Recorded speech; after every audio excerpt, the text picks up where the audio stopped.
Nous allons passer à notre expert développement durable qui va répondre aussi à une question qui est fondamentale, surtout en ce moment. On parle du glyphosate partout, ce produit miracle des années 70 qui ne cesse de faire parler de lui.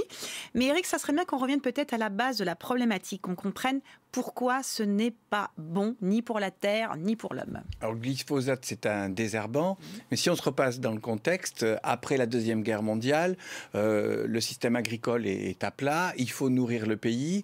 L'industrie chimique possède des stocks de matières actives qui étaient destinés à la fabrication des munitions, mais comme on n'est plus en guerre, on trouve un moyen de les recycler. C'est ça. Et on propose d'utiliser des produits chimiques pour booster l'agriculture.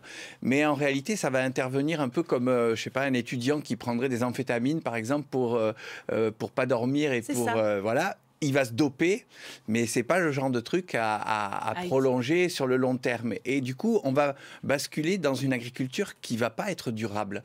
On va en même temps procéder à un remembrement.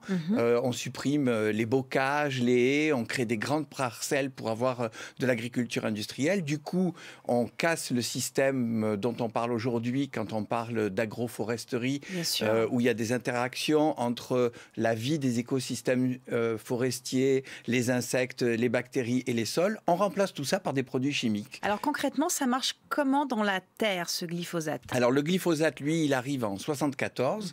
C'est un désherbant plutôt. C'est un désherbant. Mais qui tue aussi les petites bêtes, c'est ça. En fait, c'est un désherbant.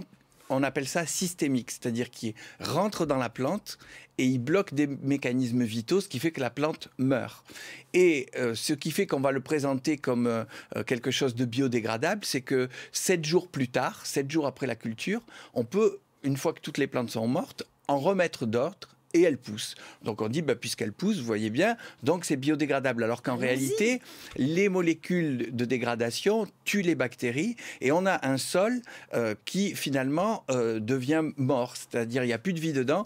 Et c'est vraiment les deux manières, les deux agricultures qui existent aujourd'hui. Une agriculture qui va considérer le sol comme un substrat, c'est un support, donc du coup il faut mettre des engrais, des produits chimiques et tout ça pour amener ce qu'il faut à la plante, et une autre agriculture qu'on va appeler biologique, qui elle va non pas lutter contre la nature, mais travailler avec la vie du sol et avec tout ce qui va permettre au sol d'être vivant et d'amener ce qu'il faut à la plante. Alors justement, Eric, on va partir dans les Bouches-du-Rhône, à Roquevert, rencontrer un agriculteur bio qui va vous prouver que l'on peut se passer du glyphosate. Ce maraîcher s'est converti à l'agriculture bio. Ce jour-là, ce sont les rangées d'épinards qu'il inspecte. Ici, le désherbage se fait à la binette ou à la houe. C'est plus contraignant que l'herbicide, mais plus respectueux pour les sols et les consommateurs.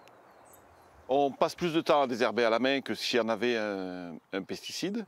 Mais les plantes continuent à être dans leur cycle naturel et du coup, elles synthétisent beaucoup plus de matière sèche. Et du coup, on a des épinards qui sont plus nourrissants quand ils sont en poussée avec des engrais chimiques et des désherbants. Il y a les cultures en plein champ et celles sous serre. Là encore, ce sont des épinards. Pour prévenir les mauvaises herbes entre chaque pied, il a installé ce paillage noir. Biodégradable, cette toile est constituée d'amidon de maïs. En fin de culture, elle disparaît naturellement dans la terre et ce n'est pas son seul avantage. Il y a deux avantages à ce paillage. Le premier, c'est d'éliminer les mauvaises herbes, donc on n'a plus de souci de désherbage pour cette culture-là. Et le deuxième, c'est une conservation de l'eau, puisque l'évaporation de l'eau est arrêtée par le paillage et que donc on arrose beaucoup moins qu'une culture sans paillage. Précurseur dans le domaine du maraîchage bio, Jérôme Laplane fait aujourd'hui des émules autour de lui.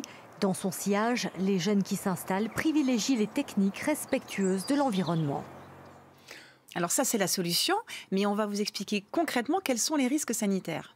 Alors le problème, c'est qu'effectivement, toutes ces molécules chimiques, on les retrouve finalement dans notre alimentation. Dans nos céréales ? Voilà, il y en a pas mal qui sont cancérogènes. On dit cancérogènes maintenant parce que des cancers, on en fait tout le temps.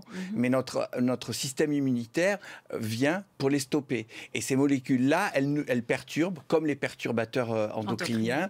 Et donc, évidemment, petit à petit, non seulement ça, mais en plus, vous pouvez le voir aussi sur Arte, c'est passé samedi soir.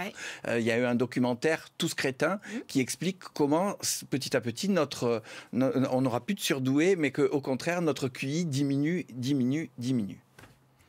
Et ben voilà, je pense que les choses sont claires maintenant. Mais vous comprenez que les agriculteurs qui sont dans l'agriculture industrielle, pour réussir à passer sur l'autre, ça va pas être facile. Non, et mais c'est on pour y ça qu'il y en croit. a qui luttent contre Bien sûr. l'interdiction du Et glyphosate. bien évidemment, comme dirait Pierre Rabhi, il n'y a pas que le glyphosate, il y en a plein d'autres.